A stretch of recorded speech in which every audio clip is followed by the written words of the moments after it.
Shri Krishna Chaitanya Prabhu Daya Karo Shri Krishna Chaitanya Shri Krishna Chaitanya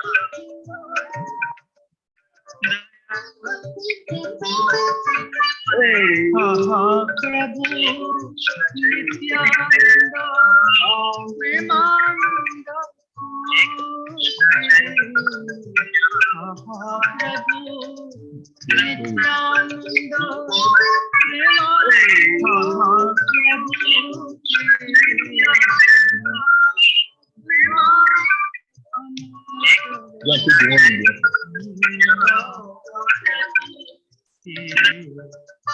Nityananda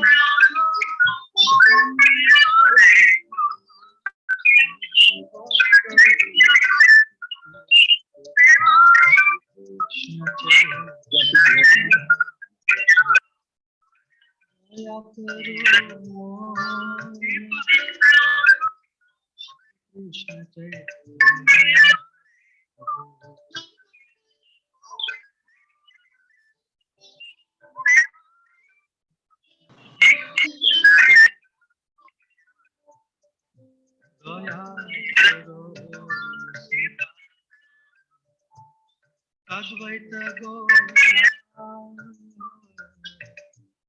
Tava Kripa Bole Pahai Caitanya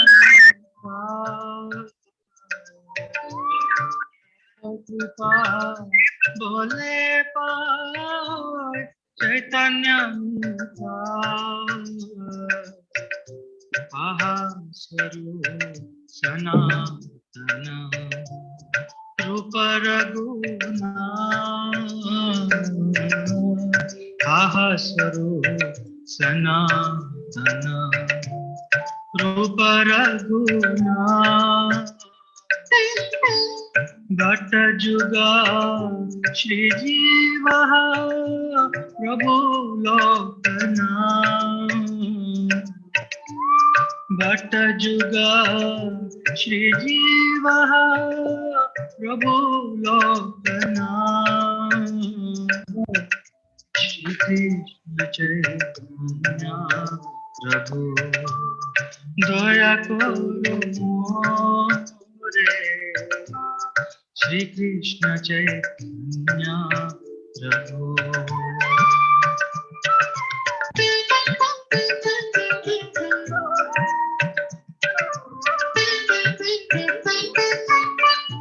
Daya Karo Shri Acharya Prabhu Srinivas Daya Karo Shri Acharya Prabhu Srinivas Ramachandra Sangamage Narottamada Ramachandra Sangamage Narottamada Shri Krishna Chaitanya Prabhu Daya Karo More Toma Bina Kedaya Jagat Samsare Shri Krishna Chaitanya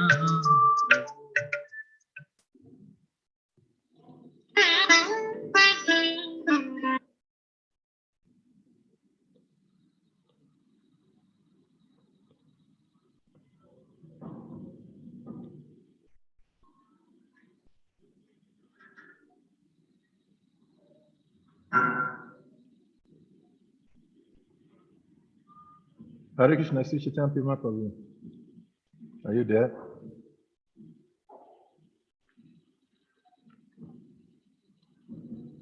Supreme.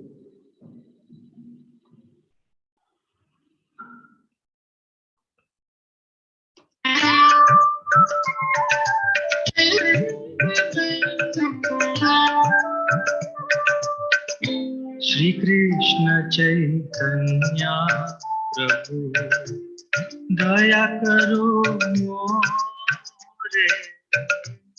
Shri Krishna Chaitanya प्रभु दया करो मोरे।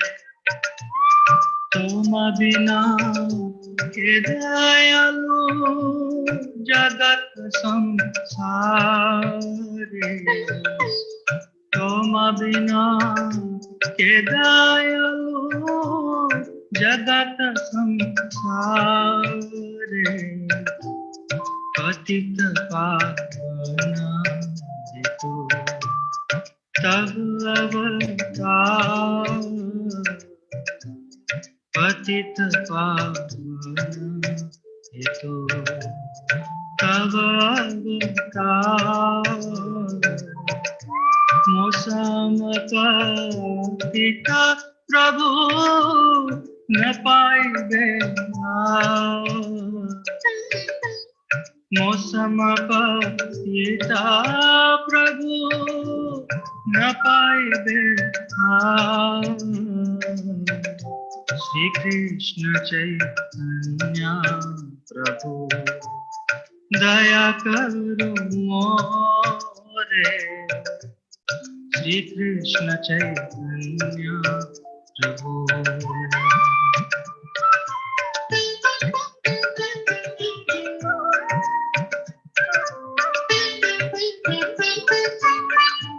हा हा प्रभु नित्यानंद प्रेमानंद सुखी। हा हा प्रभु नित्यानंद प्रेमानंद सुखी। कृपा अवलोकन करो हमी बड़ो दुखी। कृपा अवलोकन करो हमी बड़ो दुखी। श्री कृष्ण चैतन्य प्रभु दया करो मोरे। श्री कृष्ण चैतन्य प्रभु।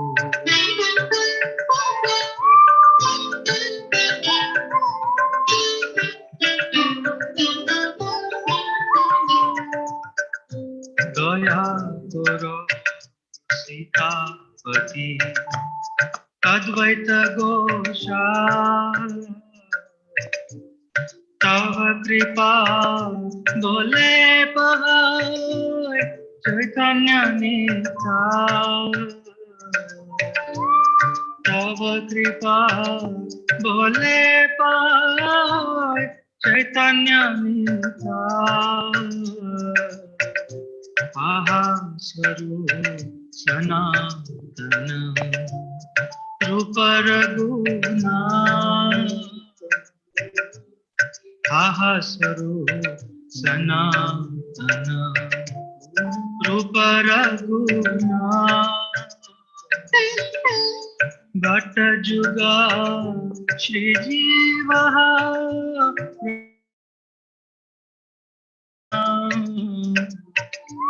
भट्ट जुगा श्री जीव प्रभु लोकना।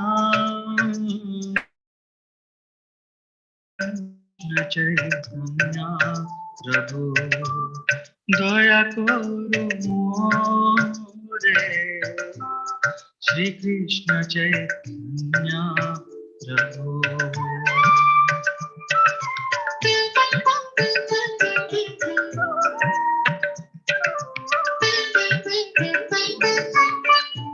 दया करो श्री आचार्य प्रभु श्रीनिवास।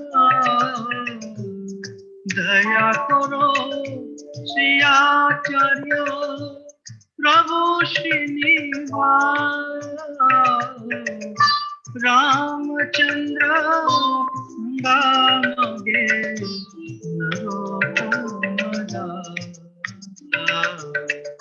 रामचंद्र संगमगे नरोत्तम दास श्री कृष्ण चैतन्य प्रभु दया करो मोरे तुम बिना के दयालु जगत संसारे श्री कृष्ण चैतन्य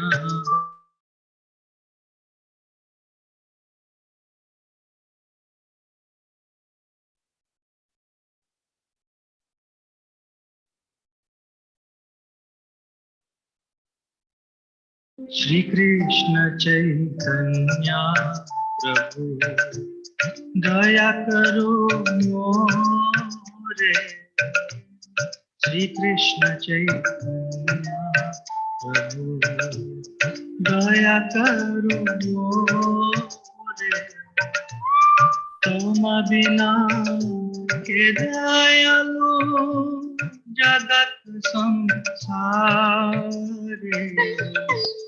तुम बिना के दयालु जगत संसारे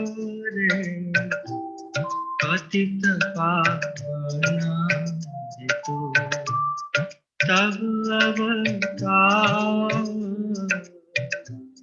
पतित पावन हेतु तब अवतार मौसम पिता प्रभु न पाइबे मौसम पिता प्रभु न पाइबे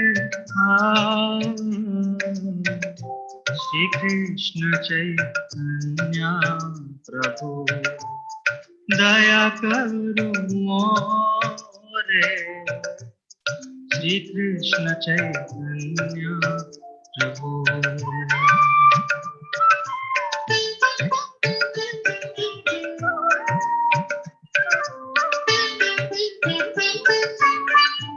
हा प्रभु नित्यानंद प्रेमानंद सुखे हा प्रभु नित्यानंद प्रेमानंद सुखे कृपावलोकन करो हमें बड़ो दुखी कृपावलोकन करो हमें बड़ो दुखी श्री कृष्ण चैतन्य प्रभु दया करो मोरे श्री कृष्ण चैतन्य प्रभु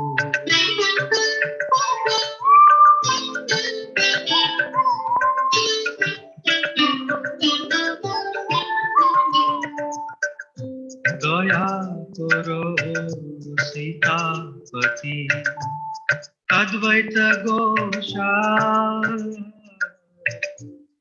तव कृपा बोले पहाड़ चैतन्य निताय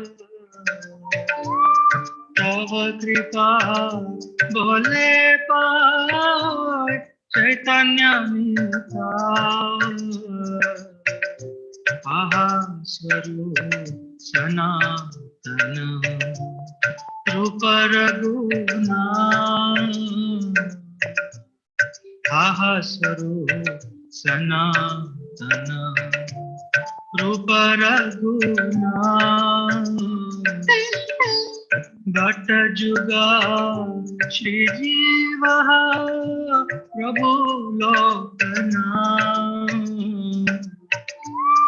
भट्ट जुगा श्री जीव प्रभु प्रभु जी समझता जी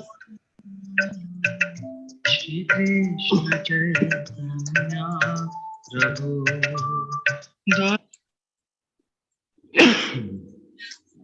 Hare Krishna. Yeah, Hare Krishna Prabhu. Yeah, please accept my humble obeisance. Needless to talk, just. I'm trying to get your teacher to come and. Actually, I contacted him, and he says his network is down, so he's trying to log in, but it's not been able. So I don't know if you will continue to wait or we will call it a day. So we have to decide now. I'm trying to speak with him now. You just hold on. I'll get back to you. Okay. Hare Krishna.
Hare Krishna, dear devotees.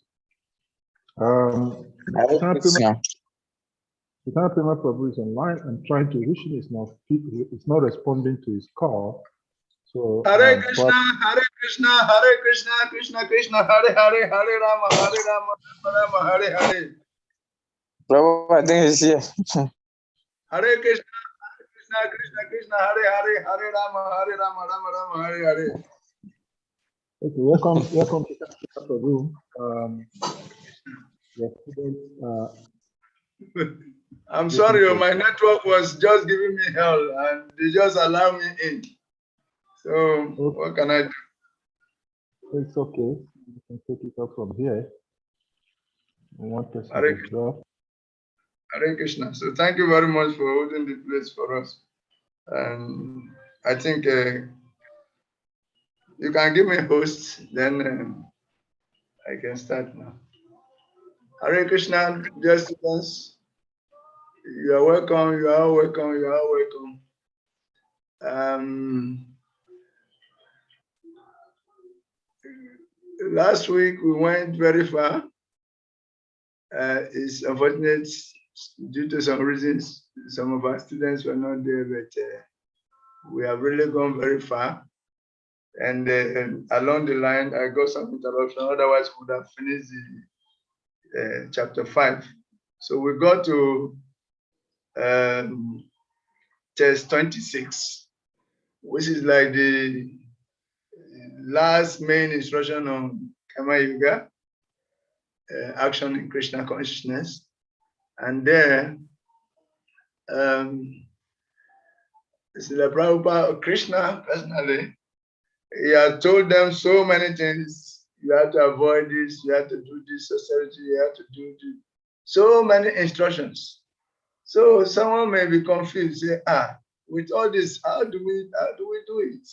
So many things. Not way Krishna explained that for one who is following all that direction, it is very easy that very soon we have a contact with the super soul, that the super soul is aware of his activities, and that very soon we have contact with the super soul, and that will solve everything, that we attain him very easily, very soon. So that was where we were. Then the 26, some analogies were given. And this analogy is this, which is on the screen now. Those who are free from anger and all material desires, who are self-realized, self-disciplined, and constantly endeavoring for perfection, are assured of liberation in the Supreme in the very near future. So Krishna tried to encourage them that, look, if you are able to follow all these instructions I've given, that you will have contact with the super soul very soon. You are assured of your liberation. So don't think that it is something you'll be doing indefinitely.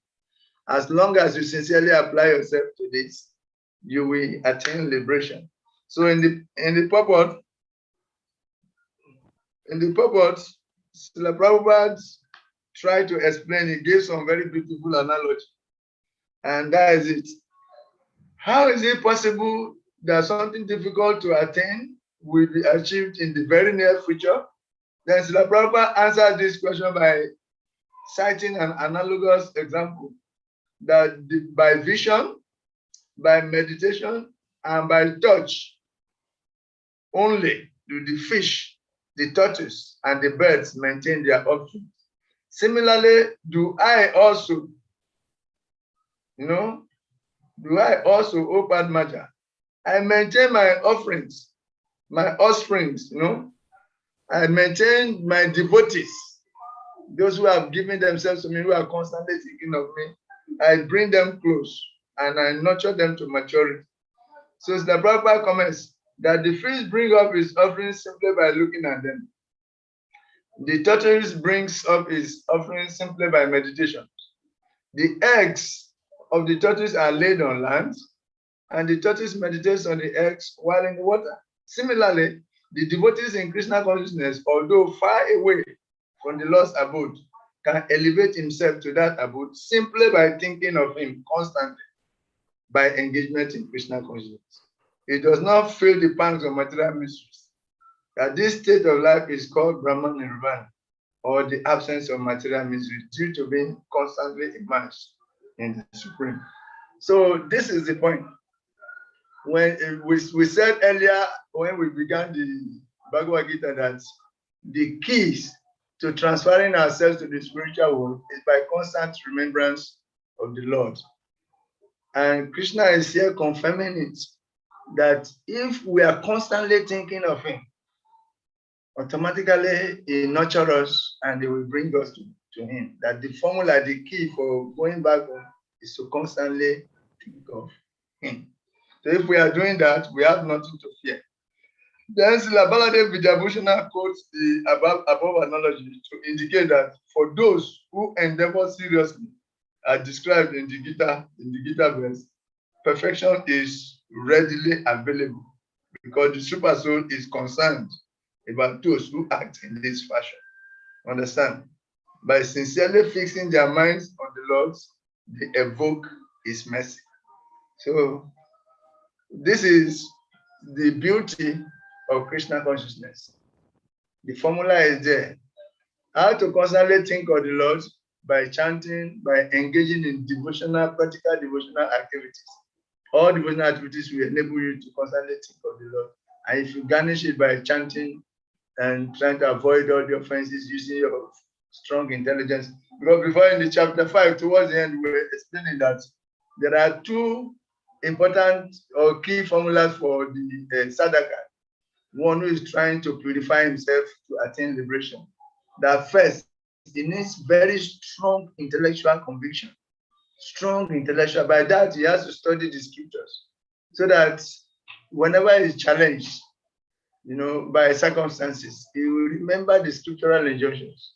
What did the scripture say about this? What did the scripture say about it? By that strong intellectual conviction, Sastri conviction, internal conviction, he is able to control the urges of the senses. The urges of the senses. That bringing the senses to in contact with their objects brings unlimited mysteries. It is the mother of all mysteries. Is trying to bring the senses in contact with their objects.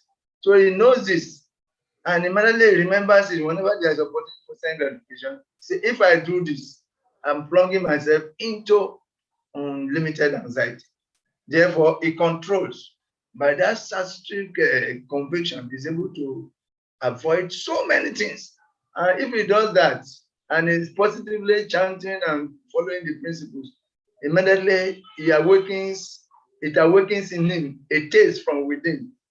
And that taste is higher taste, and it replaces the lower taste. So it becomes internally active.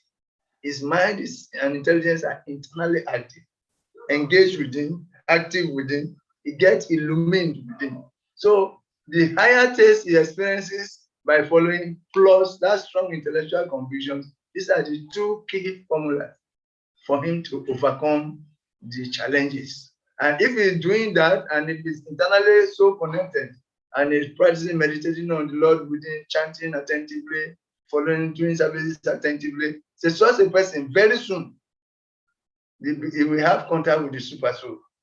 And by that, by meditating on the super soul within, immediately his liberation is guaranteed. Also, so this is the point of this analogy. And Srila Baladev Vidyabhushana brought this analogy to explain this point. For the devotees, they should not have any doubt, any fear. They should just do what Krishna has prescribed, that they are in touch with the Super Soul already. Then Krishna has now finished his discussion of how to gain liberation by working in complete knowledge of the Super Soul. And in the next two verses, Krishna explains how to achieve that same liberated condition through Astanga Yoga. These two texts introduce chapter 6, which covers Astanga Yoga in detail. So, where's my guitar bass is somewhere. I have to look for it. So we can read the translation, text 27-28. Shutting out all external sense objects, keeping the eyes and vision concentrated. Keeping the eyes and vision concentrated between the two eyebrows. Suspending the inward and outward breath within the nostril, and thus controlling the mind, senses, and intelligence. The transcendentalist aiming at liberation becomes free from desire, fear, and anger. One who is always in this state is certainly liberated. So Srila Prabhupada explains how these verses fit into this section of the Gita. That after explaining the above principles of liberation in the Supreme, the Lord gives instructions to Arjuna as to how one can come, to the position by the practice of mysticism or Astanga Yoga, which is divided into an eightfold procedure called Yama, Niyama, Asana, Pranayama, Pratyahara, Dharana, Dhyana, and Samadhi. That in the 6th chapter, the subject of Astanga Yoga is explicitly explained, and that ends the 5th chapter, which explains the preliminary. So after giving this brief preview of chapter 6, Krishna ends this chapter by telling Arjuna how he can maintain or remain peaceful, of all places on the battlefield, how to remain peaceful on the battlefield. So this is what we're reading.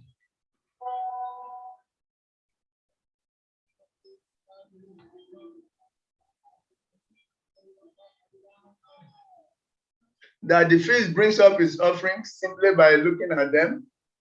The tortoise brings up his offerings simply by meditation.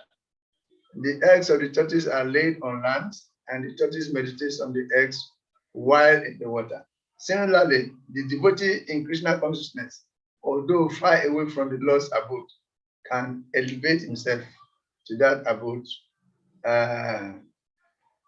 simply by thinking of him constantly, by engagement in Krishna consciousness.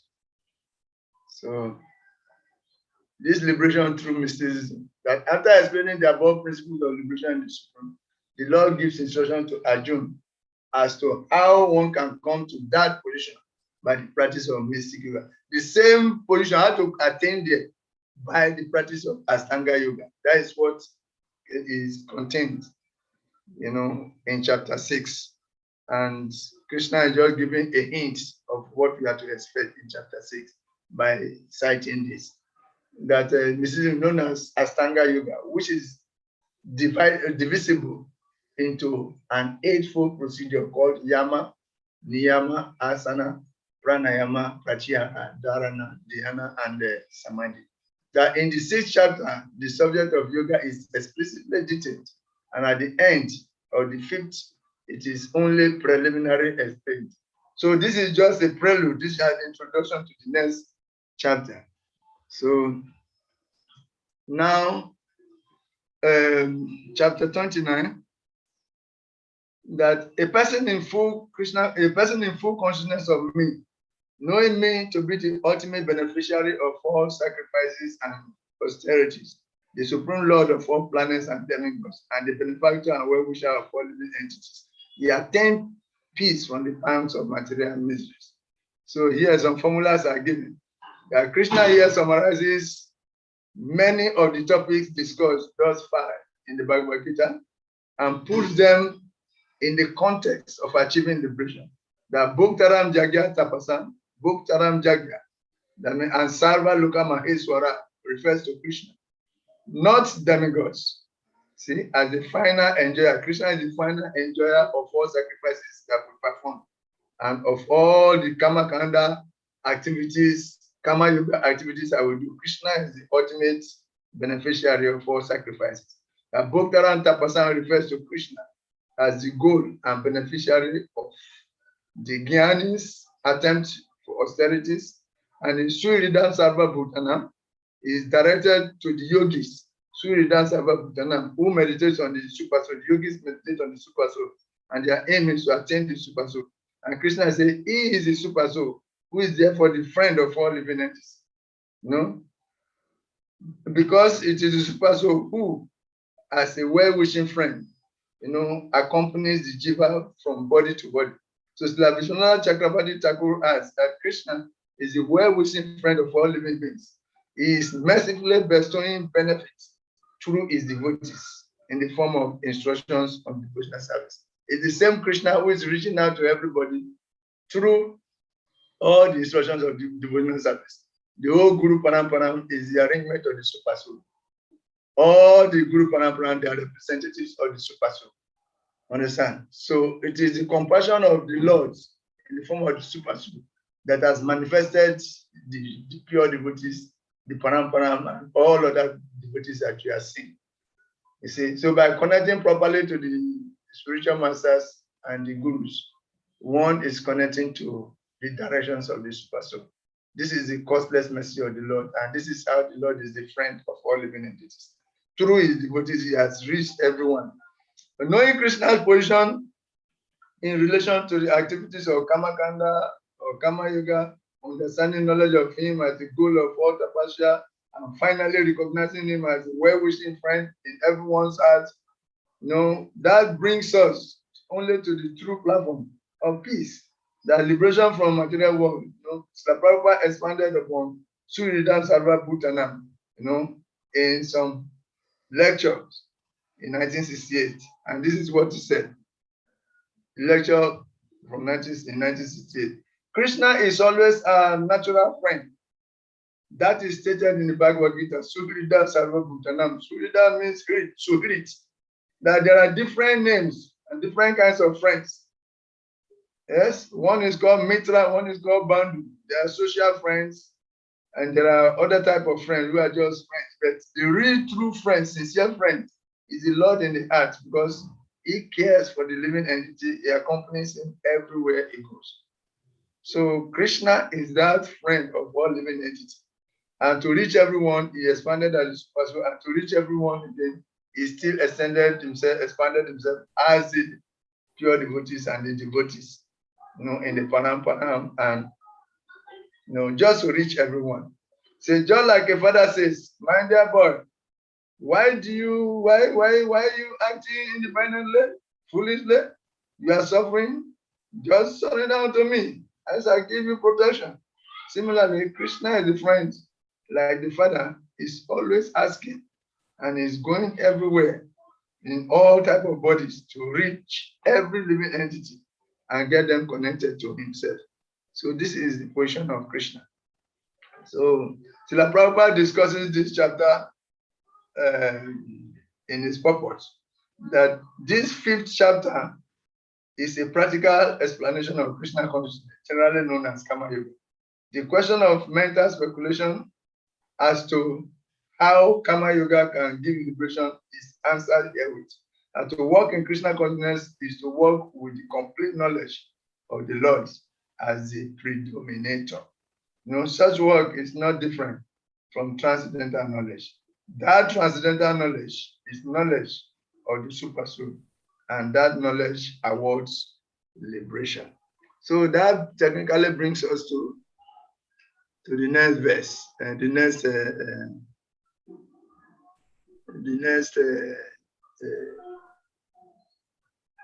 topic,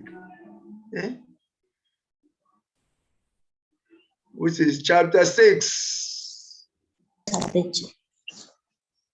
Hare Krishna. Hare Krishna.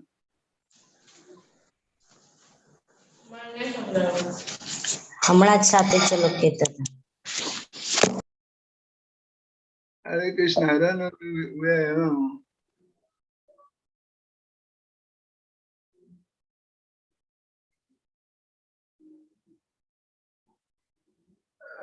I'm trying to see what is happening. I'm trying to.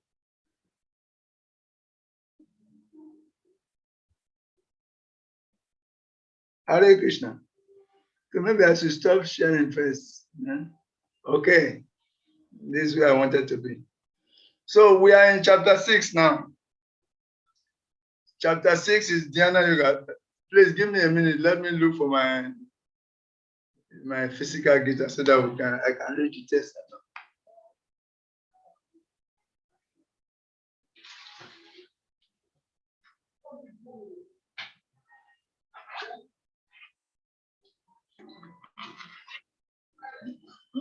It appears to be rushing. It appears to be rushing because the network is also fighting with me very seriously. And the time is also not waiting. And attendance was very poor last week. So everything has combined to define this present situation now. So we have to all bear with it. So that means we might not reach all the purpose as we used to read.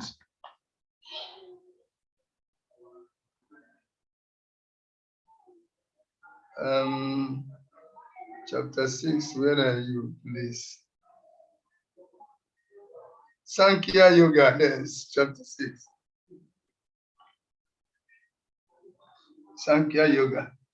In chapter 5, Krishna explained how to achieve liberation through Niskama Kama Yoga. And at the end of the chapter, he explained how to achieve that same liberation through Astanga Yoga. Now in chapter 6, Krishna will describe the process of Astanga Yoga in greater details. So, text 1. Sri Bhagavan Uvacha Anasrita kama phalam, karyam kama karotiya, sa sannyasi cha yogi cha, na niragini na chakriya. The Blessed Lord said, one who is unattached to the fruit of his work and who works as he is obligated is in the renounced order of life and is the true mystic, not he who lights no fire and performs no work. So somebody should read the translation for us here. In this chapter, in this chapter, the Lord explained that the process of Eightfold Yoga system is a means to control the mind and the senses. However, this is very difficult for people in general to perform, especially in the age of Kali. Although the Eightfold Yoga system is recommended in this chapter, the Lord emphasizes that the process of Karma Yoga or acting in Krishna consciousness is better. Everyone acts in this world to maintain his family and their uh, paraphernalia, but no one is working without some self-interest, some personal gratification, but be it concentrated or extended. The criterion of perfection is to act in Krishna consciousness and not with view to enjoy the fruits of work. To act in Krishna consciousness is the duty of every living entity because all are constitutionally part and parcel of the Supreme. The part of the body work for the satisfaction of the whole body. The limbs of the body do not act for self-satisfaction, but for the satisfaction of the complete whole. Similarly, the living entity who acts for satisfaction of the supreme whole and not for personal satisfaction is the perfect sannyasi, the perfect yogi. The sannyasis sometimes artificially think that they have become liberated from all material duties and therefore they cease to perform Agnihotra yagnas, fire sacrifice. But actually, they are self interested because their goal is to become one with the impersonal Brahman. Such a desire is greater than any material desire, but it is not without self interest. Similarly, the mystic yogi who practices the yoga system with half open eyes, uh, ceasing all material activities, desires some satisfaction for his personal self. But a person acting in Krishna consciousness work for the satisfaction of the whole without self-interest. A Krishna conscious person has no desire for self-satisfaction. His criterion of success is the satisfaction of Krishna, and thus he is the perfect sannyasi or perfect yogi. Lord Chaitanya, the highest perfectional symbol of renunciation, prays in this way. O Almighty Lord, I have no desire to accumulate wealth, nor to enjoy beautiful women, nor do I want any number of flowers. What I want only is to causeless mercy of your devotional service in my life, birth after birth. Thank you, Hare Krishna. Hare Krishna. So the principle of sannyas is to act with detachment in the service of the Lord. That is the principle of sannyas. And here, although one who takes sannyas ordinarily gives up performing fire sacrifices, here for the third time, Krishna asserts the importance of not giving up work. This is the point, that the true renunciant, the true mystic, performs his duty but renounces the fruit. That is Krishna's request of Arjuna. Perform your duty, but do not be attached to the fruit. If you do that, you are actually a sannyasi, not the one who lights no fire and do no work. That the phrase light no fire refers to Brahmana. No, one of the prescribed duties of the Brahmana Varna is to perform daily Agni Utra fire sacrifice. That Krishna is again explaining that one who is unadvanced thinks, I have knowledge, I don't have to perform any duty. Rather, an advanced soul performs his duties with detachment. And this is what Krishna wants Arjuna to do. Perform your duty without attachment to the result. Krishna repeats this point just before describing the Astanga yoga system, so that we will not become confused. Although Astanga yogis eventually go to the forest after renouncing their prescribed duties, Krishna wants to make it clear that Astanga yogis, like Niskama Kama yogis, must first perform detached work before they advance enough to renounce the world. You will renounce the world, okay? But don't renounce prematurely. First, do your prescribed duties in a detached consciousness until you attain enough internal purification before you renounce. And that premature renunciation without purification, it will lead to more degradation. Therefore, do not do that.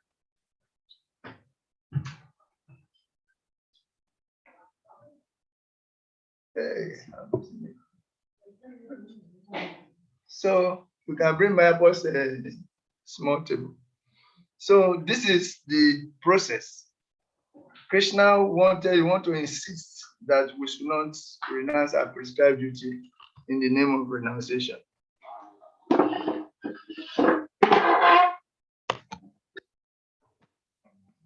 That is the point. Hey, close our door. So that is well gotten. Krishna is very clear about this. That before he starts describing this Astanga yoga system, let him re-emphasize that this is what is required. Don't give up your duty prematurely. Do your prescribed duty. If you are working in that consciousness as a Niskama Kama yogi or an Astanga yogi, you are actually renounced. Your renunciation is not a matter of not doing your duty, but it's a matter of renouncing the consciousness for enjoyment. Because renunciation should be in consciousness, not in activity. So this is what Krishna is saying. Krishna will now explain the relationship between sannyas and yoga. Test 2. Yam sannyasam iti Prabhu yogam tam vidi pandava nai asanyas sankalpa yogi bhavati kashana. What is called renunciation is the same as yoga or linking oneself with the Supreme. For no one can become a yogi unless he renounces the desire for sense gratification. That is what Krishna wants us to renounce. Renouncing the desire for sense gratification. Can someone read the purport for us? But before then, let me show you. This is chapter 6. Chapter 6 is divided into some sessions. The first session is Yoga Ruruksha and Yoga Ruda. What is the practice of Yoga Ruruksha and Yoga Ruda? These are in the first 9 verses. And in the second 18 verses, there are stages in yoga practice. It's like the yoga ladder. Stages in yoga practice. That takes you to test 27. Then 28 to 36 deals with perfection of yoga. That means realization of Krishna as Super Soul in 9 verses. Then verses 37 to 45.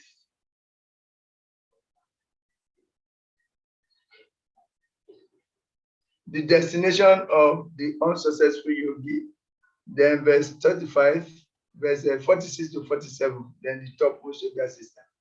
This is how the whole chapter is subdivided. It's in 47 verses. The chapter contains 47 verses, and these 47 verses are divided into 5 separate themes, topics, thematic arrangements. 5 themes: Yoga Rurusha and Yoga Ruda practice in 9 verses. Yoga stages in yoga practice in 18 verses. Then perfection of yoga or realization of Krishna as the super soul in 9 verses. Then destination of the unsuccessful yogi in 9 verses. Then the topmost yoga system in 2 verses. This is how it goes. So now please read the purport for it. Purport to test 2.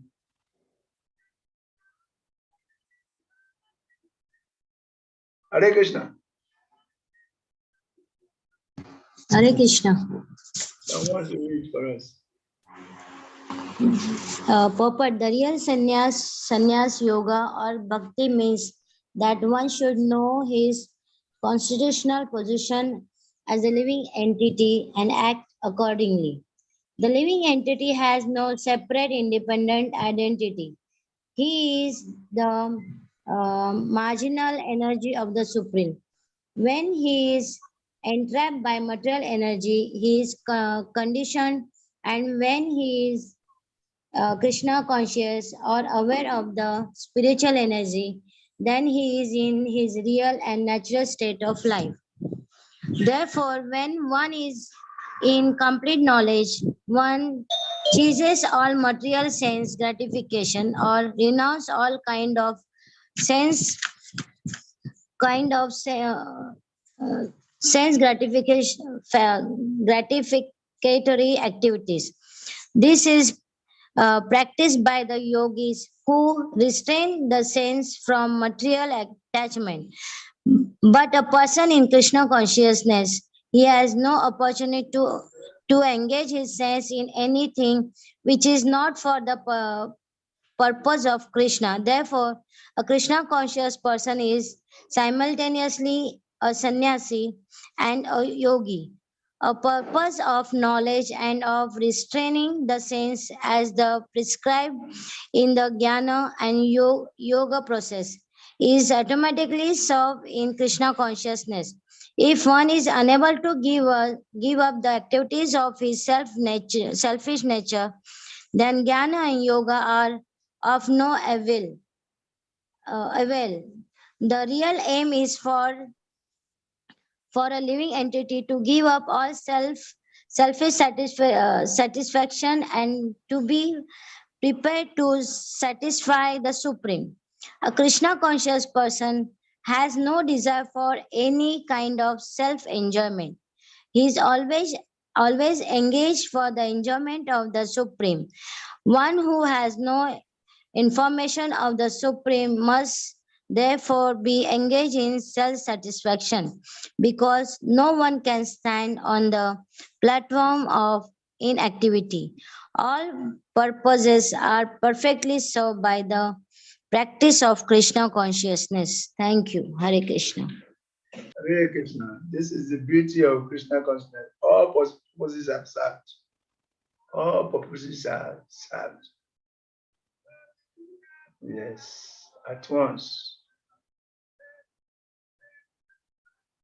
Okay, so that is it. Restraining the senses is not the only constituent in the true renunciation of sense gratification. That even desire for sense gratification must be renounced. When you restrain the senses, that is physical. Even the desire for sense gratification must be renounced. You have to work on that. Yeah, we have already learned that Karma Yoga and Sankhya Yoga are the same, in that they lead to the same goal. Now we learn that sannyasa or renunciation is the same as yoga or linking oneself to the Supreme, in that every yogi must be renounced, just as all sannyasis are renounced. Both sannyasis and yogis reject the desire for enjoyment. In other words, a yogi cannot be perfect without renouncing the desire for sense gratification. And as Vishwanatha Chakrabarti Thakura says, one who has not renounced his intention to enjoy sense gratification, that is to say, is hankering for material fruits, cannot be a yogi. Yes. Srila Prabhupada writes, a Krishna conscious person is simultaneously a sannyasi and a yogi. That Krishna now explains that the yoga process is divided into two levels. See, a Krishna conscious person is automatically a yogi. See, because his senses are engaged in activities for the pleasure of Krishna. So it's not just a renunciant, somebody who renounces the senses, from coming in contact with their objects, but he even renounces the desire for sense gratification. And to be able to do that very easily is to apply oneself in the process of Krishna consciousness. When that is done, automatically renunciation is attained. You don't need to make separate effort.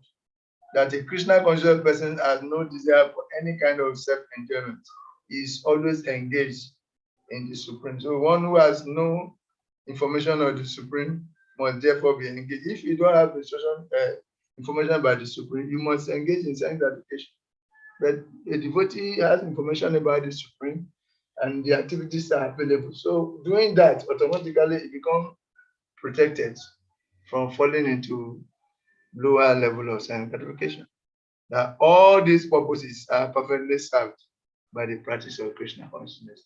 And on the screen, you see, everyone acts in this world to maintain his family. Yes.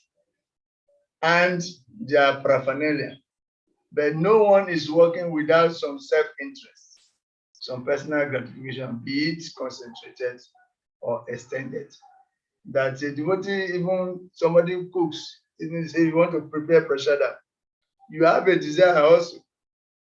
The desire is that when you prepare this bhoga, offer it to Krishna, you will take the prasad. It's a desire, but your desire is not to take bhoga, but to take prasad. So first, you offer your food to Krishna to transform it from being bhoga to prasad. Then you take it. So the activities of Krishna consciousness, they are so transcendentally absorbed that if you are there, you don't need to make separate endeavor for sense control. Senses are automatically controlled. That is it. That satisfaction of the complete world, yes.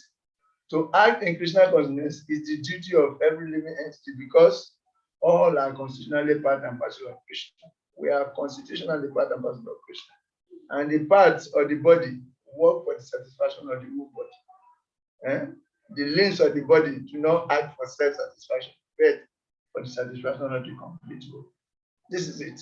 The hands and legs do not work independently, to satisfy themselves. They work to satisfy the whole body. Then the energy distributed, they also share out of it. This is how we are part and parcel of God. Like the hand being part and parcel of the whole body. That is how we are part and parcel of God. The legs being part and parcel of the whole body. That is how we are part and parcel of God. The mouth being part and parcel of the whole body. That is how we are part and parcel of God. So this is it. When one is in Krishna consciousness, automatically the senses are engaged as a complete unit. And that saves him from all kinds of miserable conditions.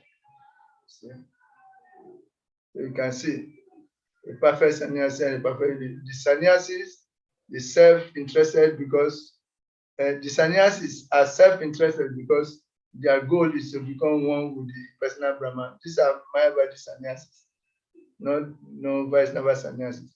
Such a desire is greater than any material desire. It is not without self-interest. Similarly, the mystic yogi who practices the yoga system with half open eyes, ceasing all material activities, desires some satisfaction of his personal self.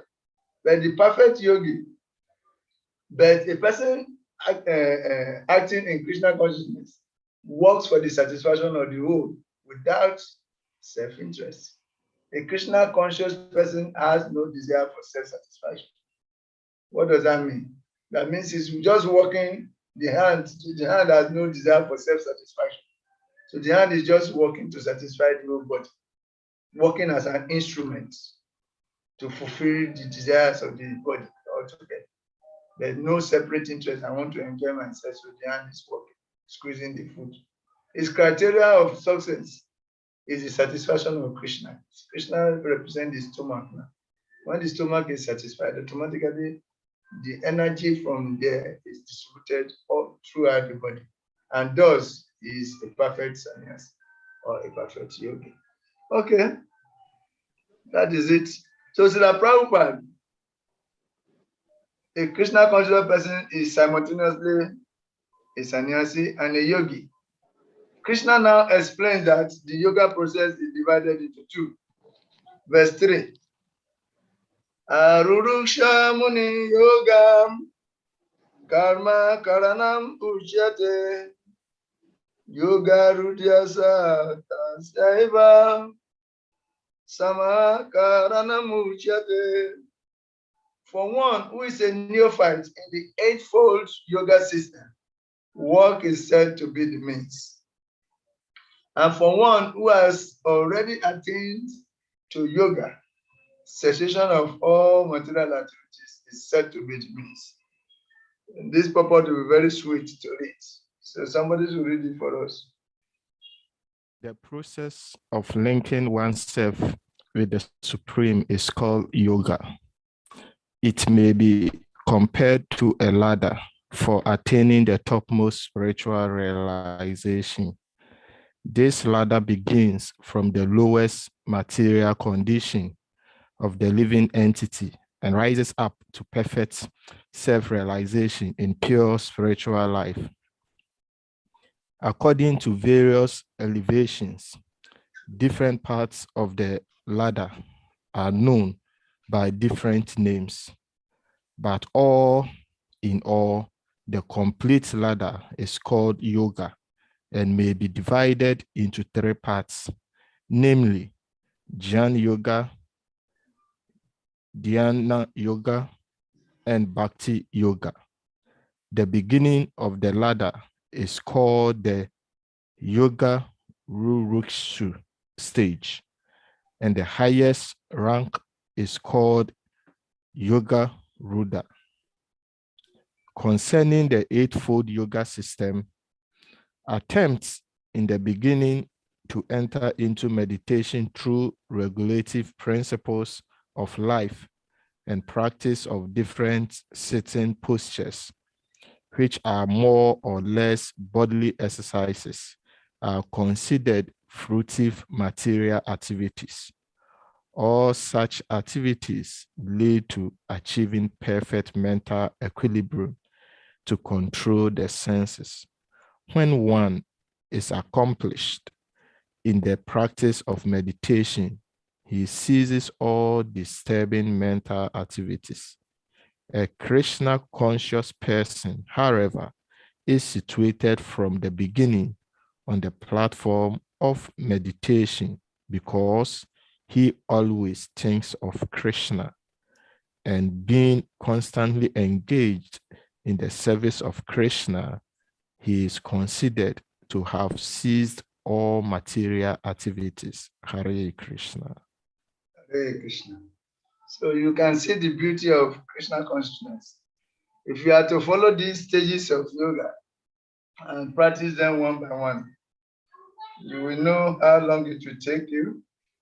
The environment is not stable, and there will be no peace. You need to really be free from fear and distraction to be able to perform this kind of yoga.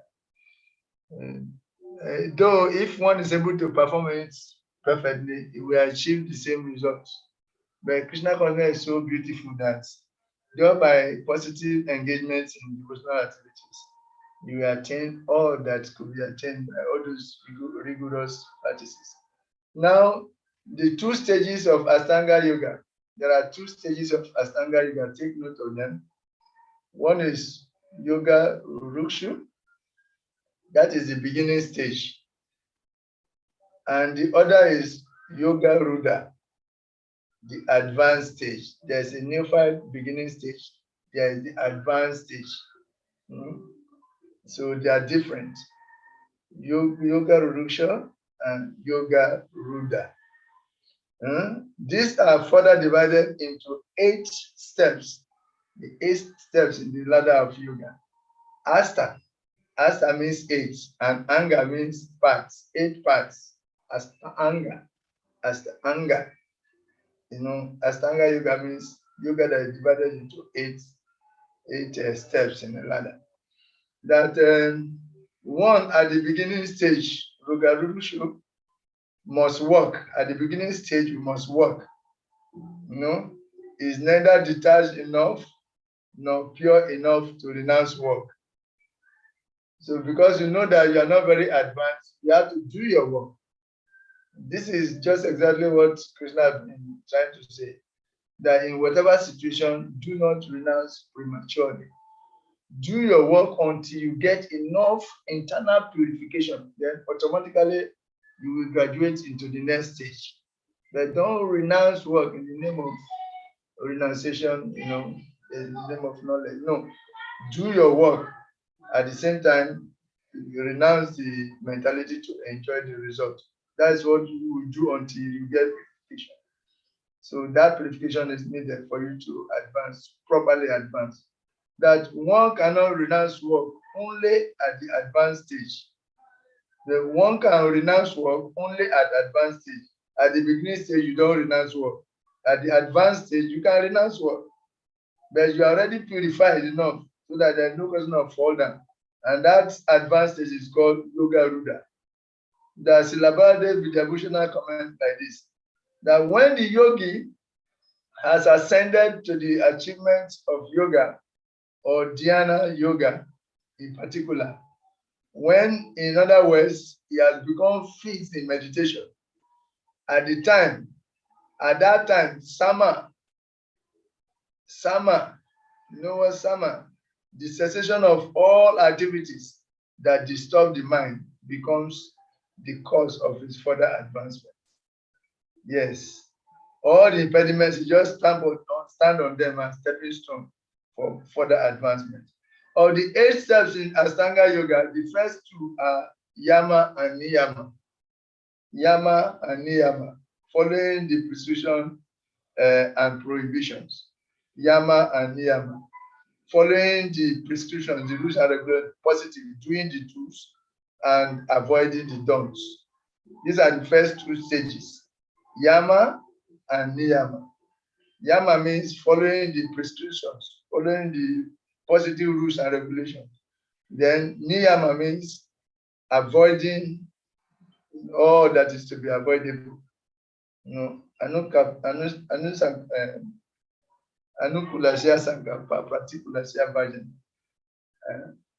Following the do's and avoiding the don'ts.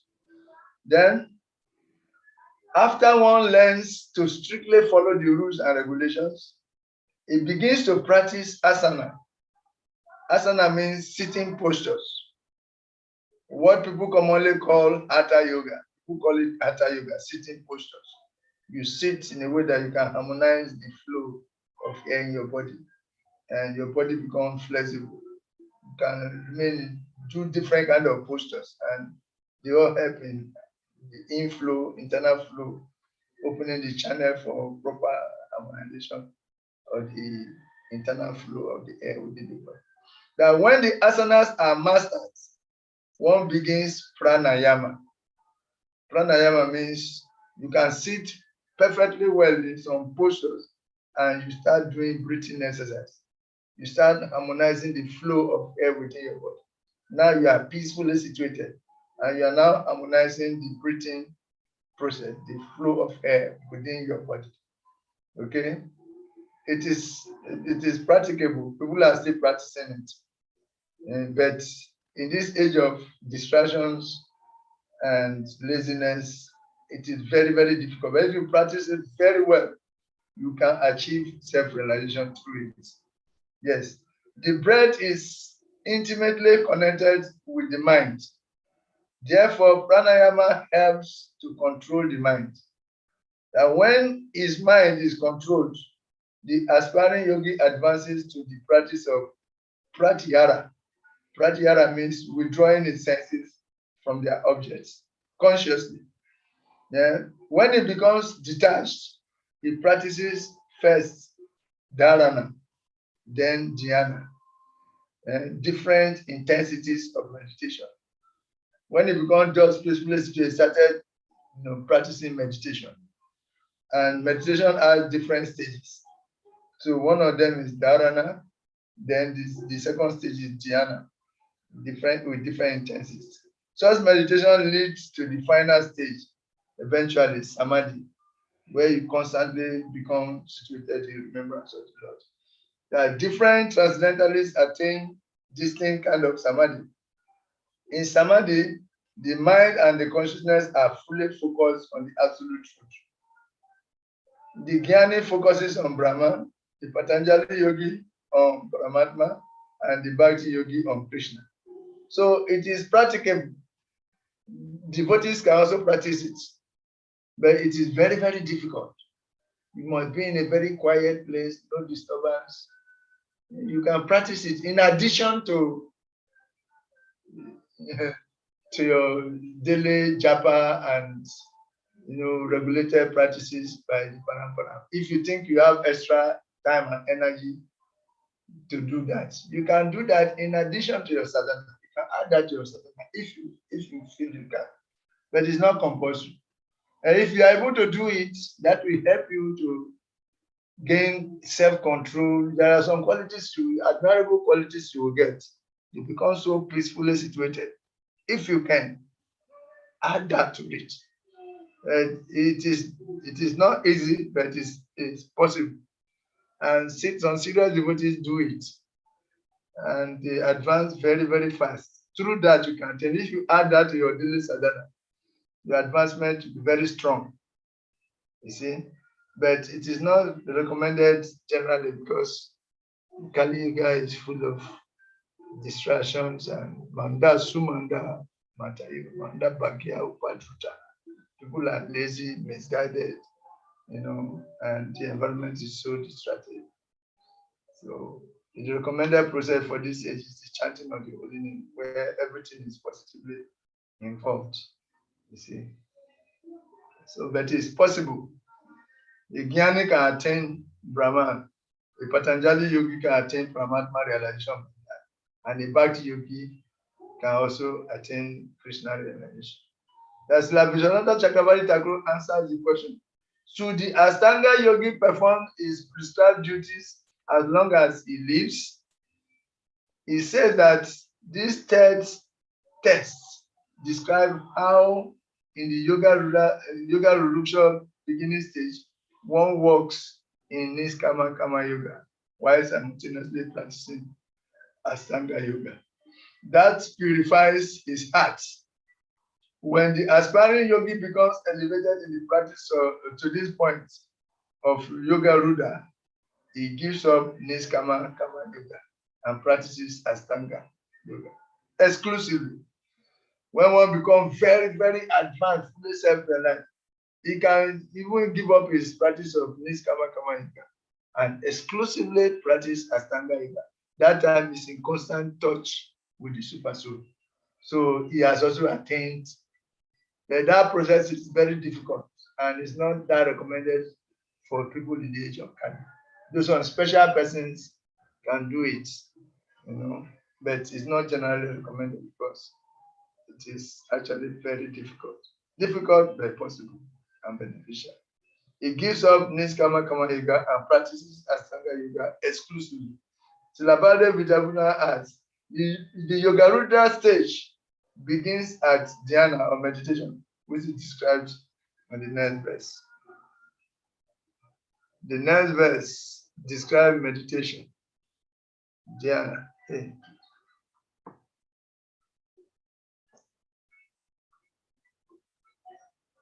Verse 4. Yada.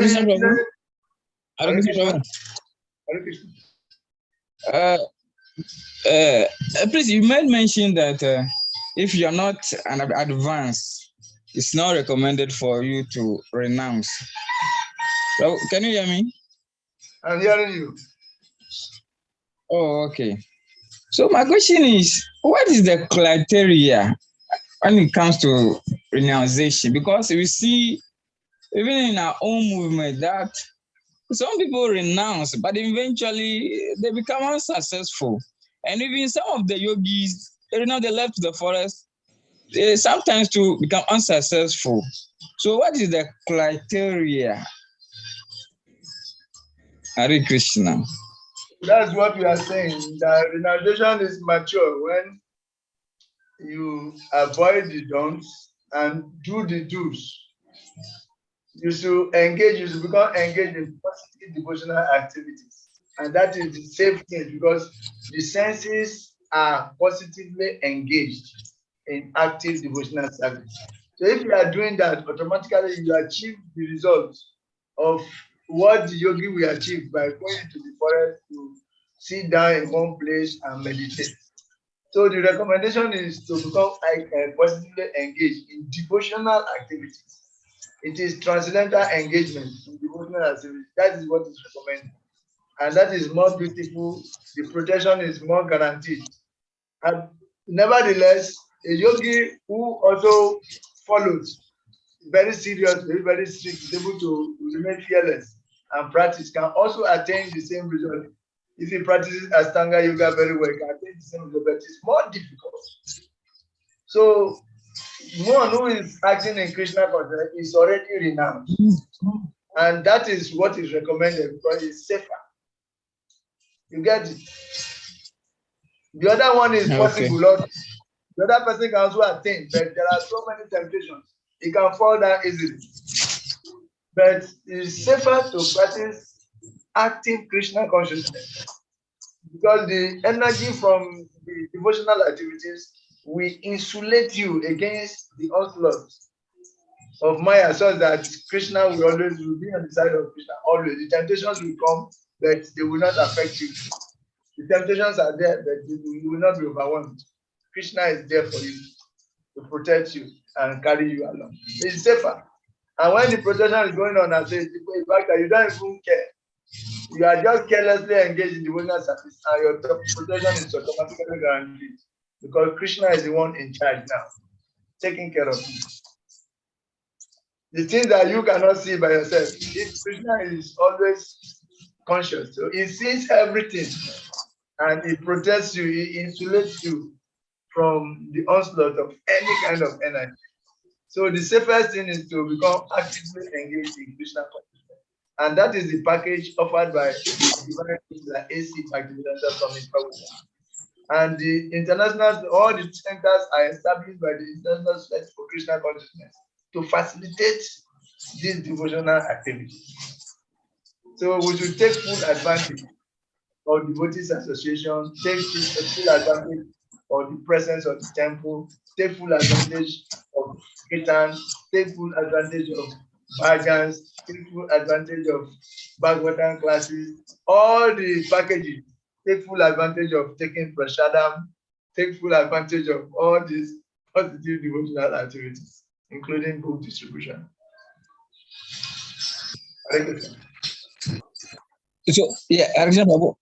Yeah, thank you very much. But Prabhu, what I mean is, you see, so does that mean that even in our own movement, such people who become renounced, we see them actively in devotional service, but yet they become unsuccessful? Does it mean that they are doing something else? Wait first, they become unsuccessful. What do you mean by that?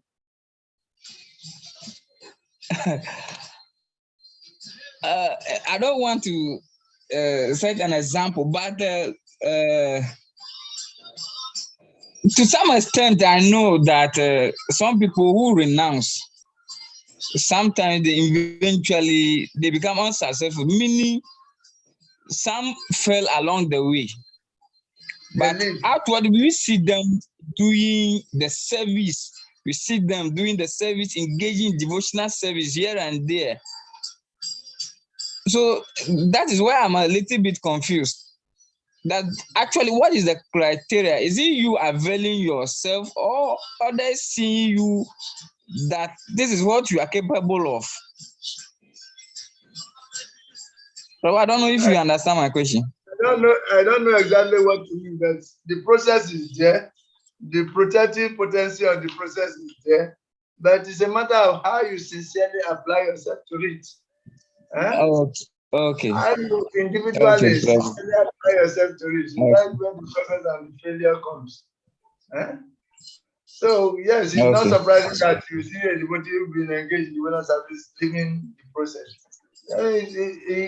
There are offenses to be avoided when you are doing this. And sincerity or personal sincerity counts a lot. Somebody can pretend to be doing something when he has ulterior motive. The Krishna responds to the heart. I know. So it's individual. It's not a general fault of the system. The system is potent. Hare Krishna. Hare Krishna. Okay. Well, number 4, we read it. Did we read number 4? Number 4. Yadahi nendriyatresu na karmasu anusajate sarva sankalpa sannyasi yogaruda stadoshate. A person is said to have attained yoga when, having renounced all material desires, he neither acts for sense gratification nor engages in fruitive activities. Purpose. When a person is fully engaged in the transcendental loving service of the Lord, he is pleased in himself, and thus he is no longer engaged in sense gratification or in fruitive activities. Otherwise, one must be engaged in sense gratification, since one cannot live without engagement. Without Krishna consciousness, one must be always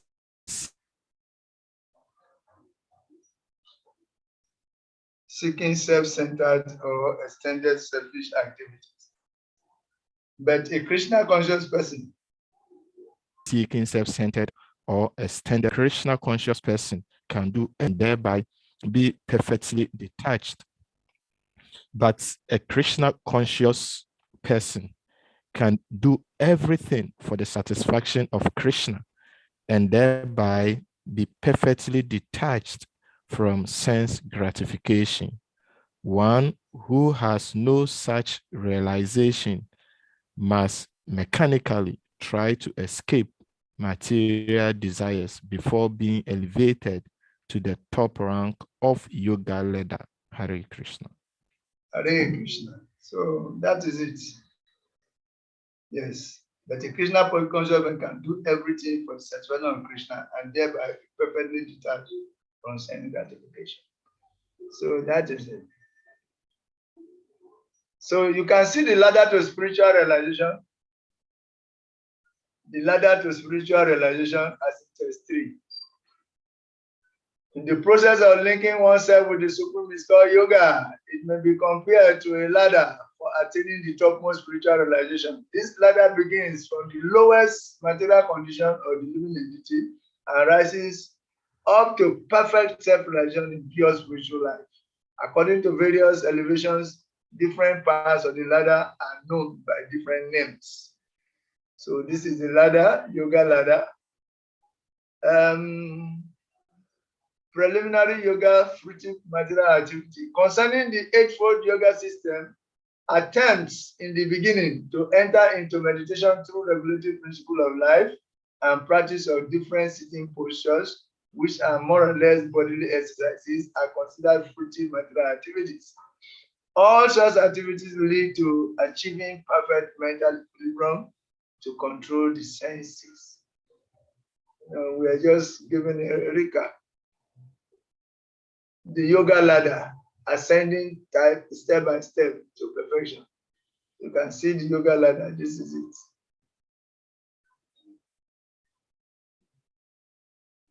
You can see the bottom. You see the bottom of the yoga ladder is animal life, Vikama activities, ordinary life, anyhow type of life. I would say this anyhow type of life is dukkha. It produces a lot of misery. Dukkha yonaya evate. It produces, or it's like animal life. Therefore, you should add some kind of regulations to it. If you add Vedic regulation to animal life, it becomes karma kanda. No, you are interested in satisfying your material desires, but you have added some regulations that you recognize that you have to worship this, you have to worship that, demigod worship, all come inside, all kinds of rituals come inside. Because you are now trying to elevate yourself. But when you accept a transcendental goal, that okay, I'm doing this activity, but there are higher authorities who are in charge. They will help me. So as you act in a way that will please them, then your activity becomes yoga. When this activity is directed towards pleasing demigods, it is called Deva Arpita Kama Yoga. Now, when it is directed towards pleasing Krishna under the direction of his representative, it becomes Bhagavad Arpita Kama Yoga. Then when Bhagavad Arpita Kama Yoga or Deva Arpita Kama Yoga intensifies, it becomes knowledge. When you are practicing it with detachment, with increased detachment, you are acting, but you are not attached to all the fruits. It becomes Gyan. That means you realize that you are not the body, you are spirit. So eventually, because by acting in Kama Yoga, you get some purification. Then you realize that no, not only that, you are the spirit, so part and parcel of Krishna, and therefore Krishna must be pleased. So you should do your work, but not with attachment, with detachment from the fruit. Then it produces Gyan. It intensifies that Gyan, that realization, realized knowledge that you are not this body, you are a spirit soul. When you begin to act as a spirit soul under different kind of regulations, you attain external self-control and you get awakened from within. Then you can now practice Astanga yoga if you want. And when you are practice Astanga yoga, in Astanga yoga, the perfect practitioner can attain Brahman realization. One can attain Paramatma realization depending on his own goal. If it's a Brahma body, attains Brahma realization. If it's a Paramatma body, attains Paramatma realization. But when you attain Paramatma realization, at the attainment of Paramatma realization, the Lord will manifest himself to you, in the particular form that you are attached to. So the Bhakti yogis realize Krishna as Bhagavan there. At the point of Paramatma realization, Krishna manifests to them to receive their services. The Paramatma body realizes the Super Soul.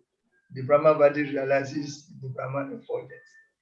But of all, we say that although other realization, Brahman and Brahmana, they are lower because in Bhagavan realization, they are automatically included. Paramatma and Brahman realizations are automatically included.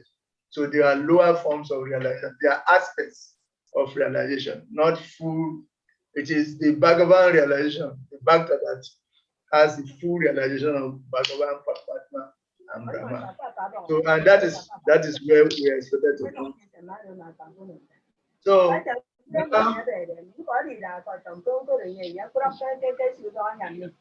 now verse 5. Please, somebody should mute.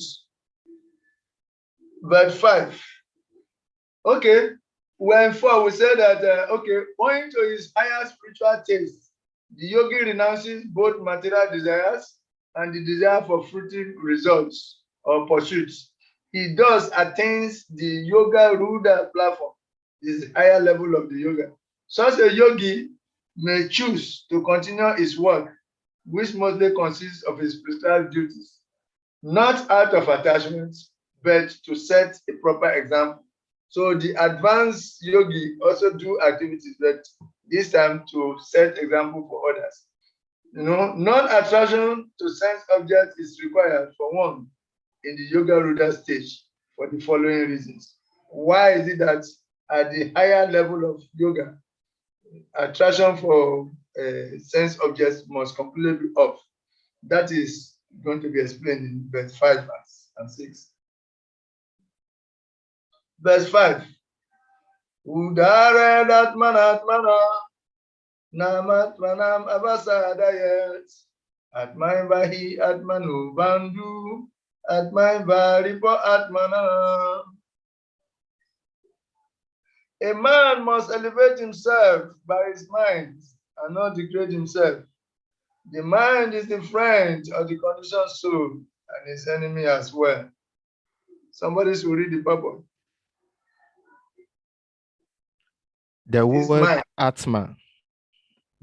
Atma denotes body, mind, and soul, depending upon different circumstances. In the yoga system, the mind and the conditioned soul are especially important. Since the mind is the central point of yoga practice, Atma refers here to the mind. The purpose of the yoga system is to control the mind and to draw it away from attachment to sense objects. It is stressed herein that the mind must be so trained that it can deliver the conditioned soul from the mere of nuisance. In material existence, one is subjected to the influence of the mind and the senses. In fact, the pure soul is entangled in the material world because the mind is involved with the false ego, which desires to lord it over material nature. Therefore, the mind should be trained so that it will not be attracted by the glitter of material nature. And in this way, the conditioned soul may be saved. One should not degrade oneself by attraction to sense objects. The more one is attracted by sense objects, the more one becomes entangled in material existence. The best way to disentangle oneself is to always engage the mind in Krishna consciousness. The word he is used for emphasizing these points, that one must do this. It also said, for man, mind is the cause of bondage, and mind is the cause of liberation. Mind absorbed in sense objects is the cause of bondage, and mind detached from the sense objects is the cause of liberation. Therefore, the mind, which is always engaged in Krishna consciousness, is the cause of supreme liberation. Hare Krishna. Hare Krishna. So that is it. Therefore, we should come to the stage whereby the senses are controlled, the mind and the senses are controlled. Yes, if you want to attain the higher ladder of yoga, mind and sense control is imperative. Yes, you cannot attain the higher stages of the yoga ladder without mind control. And more verses, the next 3 verses are going to emphasize on this same point. Non-attraction to sense object is required for one in the Yoga Ruda stage for this reason. Why the mind must be controlled. And why the mind must be controlled. If you don't control the mind, you can never attain the higher stages of. That means you cannot advance in the practice of yoga. So why the mind and senses must be controlled? These are the reasons given. that one must deliver himself with the help of the mind and not degrade himself. The mind is the friend of the conditioned soul and is his enemy as well. Therefore, a Krishna conscious person can do everything for the satisfaction of Krishna and thereby be perfectly detached from sense gratification of God. That is required. That is seriously required. Then verse 6. Bandhu atmana atmana, bandhu atmana atmana stasya, yenatmanat bhava jita, anatmanastu satruve, bhartitatmani vasavat satravat. For him who has conquered the mind is the best of friends. But for one who has failed to do so, his very mind will be his greatest enemy. Yes, read the purpose, because mind control is important. Mind control is extremely important. The purpose of practicing Eightfold Yoga is to control the mind in order to make it a friend in discharging the human mission. Unless the mind is controlled, the practice of yoga is simply a waste of time. One who cannot control his mind lives always with the greatest enemy, and thus his life and its mission are spoiled. The constitutional position of the living entity is to carry out the order of the superior. As long as one's mind remains an unconquered enemy, one has to serve the dictations of lust, anger, avarice, illusion, etc. But when the mind is conquered, one voluntarily agrees to abide by the detection of the personality of Godhead, who is situated within the hearts of everyone as Paramatma. Rare yoga practice entails meeting the Paramatma within the hearts and then following his to Krishna consciousness directly. Perfect surrender to the dictation of the Lord follows automatically. So that is it. For one who takes to Krishna consciousness directly, perfect surrender to the dictation of the Lord follows automatically. So that is it. At the advanced stage, when one becomes internally active, become conscious of whatever is doing internally, become illumined from within, then if we start attaining the quality of the super soul, then we have contact with the super soul. We will get dictation from the super soul within. And when that is there, automatically he becomes situated in proper renunciation. And for one who is perfectly engaged in Krishna conscious activities, he automatically gets the dictations of the super soul, confirmed externally by the spiritual master. You see, one must renounce the desire for sense gratification, or else his mind will degrade, not elevate him. Yes, the mind will degrade him, not elevate him. That's the Prabhupada emphasizes controlling the mind in the purpose to test 5. It is stressed hearing that the mind must be so trained that it can deliver the conditions from the mire of nescience.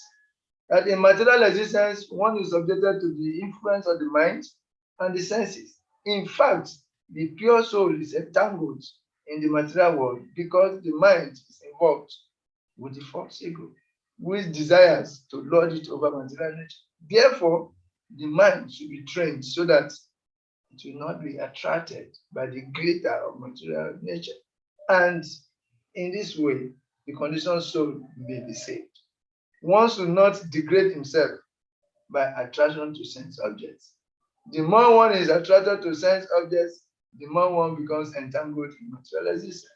The best way to disentangle oneself is to always engage in my Krishna consciousness. That is it. So in the next verse, Krishna describes the symptoms of a person with a controlled mind on the Yoga Rudra or advanced platform. What are the symptoms of a person with a controlled mind? But before then, look at the purpose, look at the screen there. The uncontrolled mind, the greatest enemy. You know, the purpose of practicing the Eightfold Yoga is to control the mind in order to make it a friend in the discharge of human mission. Unless the mind is controlled, the practice of yoga for sure is simply a waste of time. One who cannot control his mind lives always with his greatest enemy, and thus his life and his mission are spoiled. Uncontrolled mind is compared to be like an unbridled horse. When the horse is unbridled, it can just take you anywhere, like as you are seeing on the picture. Just take you to any direction you like and move with speed and crush you heavily. That is how the uncontrolled mind is. Uncontrolled mind is like an unbridled horse. Very, very dangerous. So in the next 3 verses, Krishna describes the symptoms of a person with a controlled mind on the Yoga Rudra or advanced platform. No, so there's 7. Jitatmana prasantasya paramatma samahitaha sitosna sukha tata mana pamanayo. For one who has conquered the mind. Hare Krishna? About the mind controlling, and you said always one engage it in Krishna consciousness. But Prabhu, you see, sometimes some of us who have been going to town or been traveling a lot, doing our own duty, Prabhu, you see, some of these people that they're not Krishna conscious people. They don't come to the temple, they don't chant with us. But you see that one way or the other, they are more controlled, more than even some of us calling ourselves devotees. So is it necessarily coming to Krishna conscious, or one way or the other, they can control themselves? I would like you to throw a little bit light on that for me. Yeah, you see, generally from previous life also, the association we have had, we are souls, you know, we are not these bodies, we are souls. And we have been passing through lifetimes. So someone's association in his previous life can make him develop certain qualities, okay? And this quality, self-control, can be among them. Strong willpower to do something. No, materialists, they have a lot of qualities, materially speaking. They have qualities. Sure, yeah. Yes, even our forefathers, you see that they were very disciplined, naturally very disciplined. And there are so many things they can do with focus, with steadiness. In Africa, we have a lot of adages now, you forget. All the adages we have in Africa, they are based on moral principles. That means our forefathers were morally very upright. The Vedic culture is there also. So generally, the living entity carry over from previous life some of the qualities. Any problem? Hare Krishna. So, but this not hearing anything. Yeah, the sun is coming. You are not hearing? Hare Krishna. Hare Krishna. Prabhu, we can hear you. Oh, Hare Krishna. We can hear you. Maybe his network. Okay, it is your own network that you are not hearing. I think the problem is from him, not from you. So you can go ahead. We can hear you. Okay, thank you. I request him to sign out and sign in. I think that will help him. Huh? Okay. I think he should sign out and sign in. So please, we have very few minutes to. Can you hear me? Yes, Prabhu, we can hear you loud and clear. Hare Krishna, Prabhu, we can hear you. Hare Krishna. So, let me continue and conclude because we have few minutes to go. Let me continue and conclude because we have few minutes to go. Okay. So, okay. I'm not hearing it. What we are trying to say is that Yeah. There is carryover from previous life. People develop qualities from previous life. Okay. And these qualities are still with them. So such persons, when they practice, if they take up Krishna consciousness in addition to the self-control they have from previous life, Yeah. they will become they will advance very quickly. But Okay. qualities, if you develop qualities and Krishna consciousness is not added, then that quality is still on the surface. Your qualities become really beautiful when they are still dovetails to Krishna activities, to devotional, when they are consciously nurtured and harnessed to serving the Supreme. They become more beautiful. This is what we are saying. These varieties of qualities must be harmonized in service to Krishna. That makes them truly beautiful. So, in other words, if you have a lot of qualities and you are still, you don't see anything wrong with flesh eating. You have a lot of qualities, but you don't practice. You still practice illicit sex. You practice gambling. You practice taking of intoxicant. You practice meat eating, fish and eggs, and you are not positively engaged in any devotional activity. All those qualities become useless when Krishna consciousness is not added. We say so they are beautiful. They are beautiful, but Krishna consciousness must be added to it. So if such person become devotees, they will advance very seriously. But if you are a devotee already, and you see how you still maybe fall in some ways, in terms when challenged by the senses, you still have some shortcomings there. It's a matter of time if you are sincere, if you are determined to overcome it. So when you overcome it by time, you become still better situated than those people who have good qualities but are not connected to Krishna. At best, they can operate in a mode of goodness. But Krishna and the whole range of devotional activities are not there. So they are still below devotees. Okay? They are still below devotees because positive Krishna conscious activities are not there. But as soon as they are able to add these positive Krishna conscious activities into their lives, then they can advance very quickly. So they have a beautiful carryover that can give them the foundation to advance. So you give them Krishna consciousness and let them take it up. You see they become very powerful, beautiful devotees. Their qualities will magnify and see perfection. And you is already there that is still feeling that those people have more qualities than you. In due course of time, when you are determined to also overcome your own shortcomings, you eventually arrive also. As long as an unripe mango becomes ripe, as long as it remains on the tree. Okay? As much as an unripe mango becomes ripe in due course of time, as long as it remains on the tree. So this is it. So let us go further.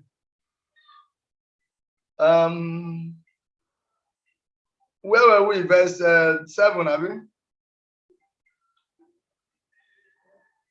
Verse 7. These are further qualities. So What is going on? I'm not hearing anything. Hare Krishna, but others are hearing. Are others still hearing me?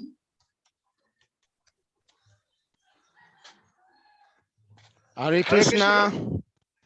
Hare Krishna. Okay, can you sign out and sign in?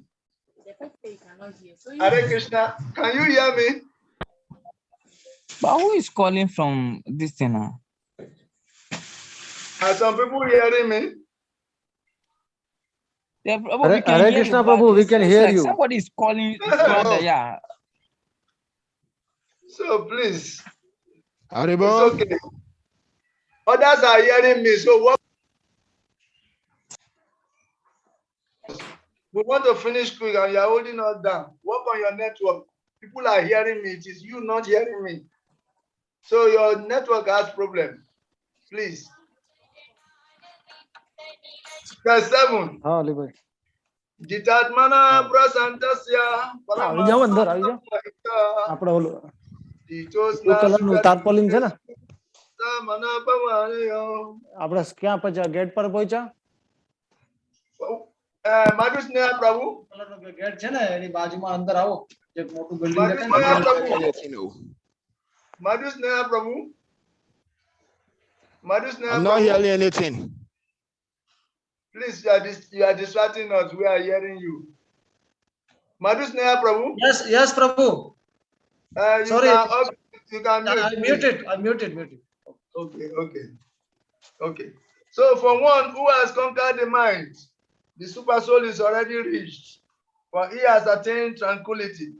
To such a man, happiness and distress, it and cold, honor and dishonor are all the same. So that is it. Further qualities. Test 8. Jnana Vijnana Tritatma Kudasto Vijitandriya Yukta iti Ushate Yogi Samalos Ramakanchana. That a person is said to be established in self-realization and is called a yogi or mystic when he is fully satisfied by virtue of acquired knowledge and realization.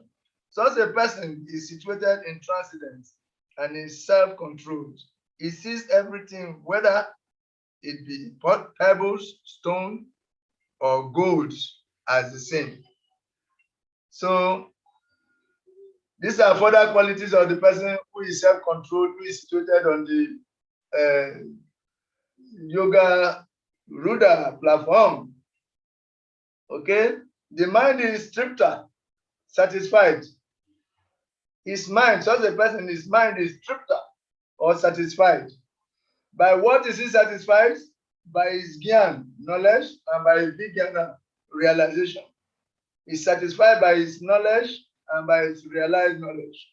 So maintaining a satisfied mood is not easy because the mind tends to be whimsical. But Kuta star means one is fixed or spiritually elevated. So before the mind gives up sense gratification and is able to be satisfied by Gyan and Vigyan, one must be, elevated beyond the pushes of the senses.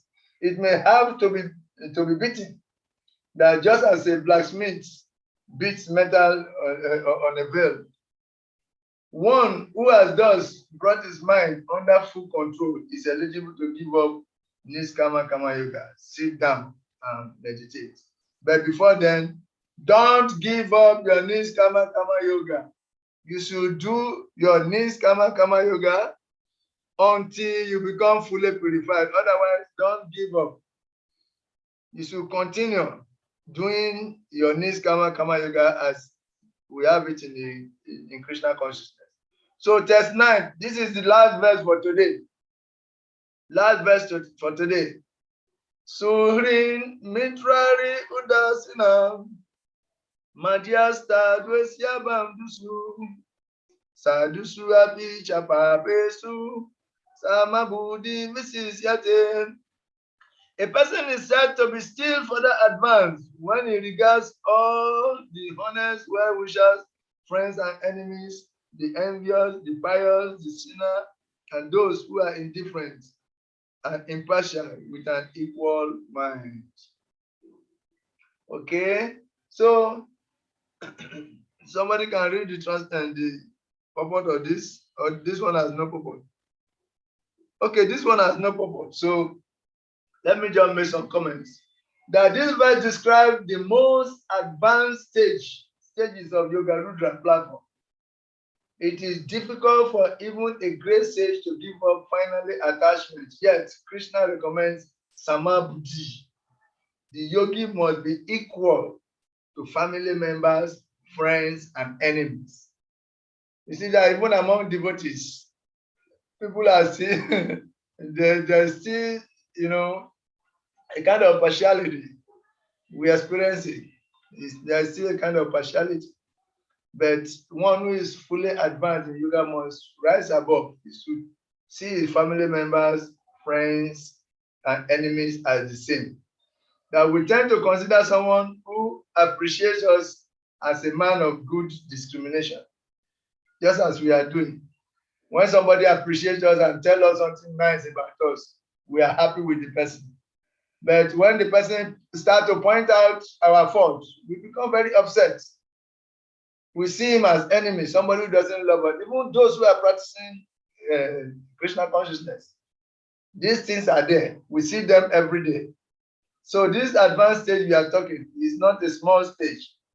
You must be truly very advanced to be situated on the platform of pure neutrality. So we tend to consider someone who appreciates us as a man of good discrimination, but view one who doesn't as envious. Suhrid means a well-wisher. Mitra is a benefactor. Ari, a killer. Udasina refers to one who is neutral. That a Madhyasta is an impartial judge, consent, but neutrality or neutrally meditating between belligerents or literally mediating between belligerents. That the Dwesha is envious. Bandhu means a well-wisher. How can we see all such persons equally? It is more difficult to see this equally down to equally view pebbles, stones, or gold. If one is able to achieve this platform, however, his meditation becomes uninterrupted. Okay?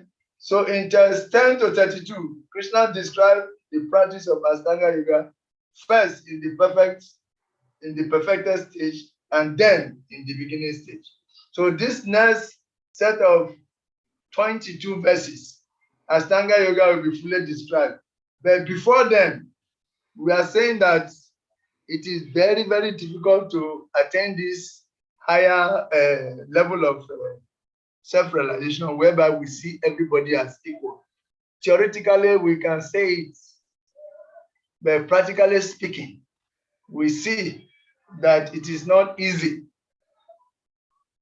Yes, if somebody praises us, oh, you are doing fine, you are nice, you did like this, oh, very nice, this is a friend. This is a man of good discrimination. But when he says, oh, I see you do this, what you did like this is not very right. That was not how to do. We begin to see that person as being envious or enemy. So we should look into our mind and see where we are. We can insert our consciousness ourselves into the test tube of how we are able to see people equally.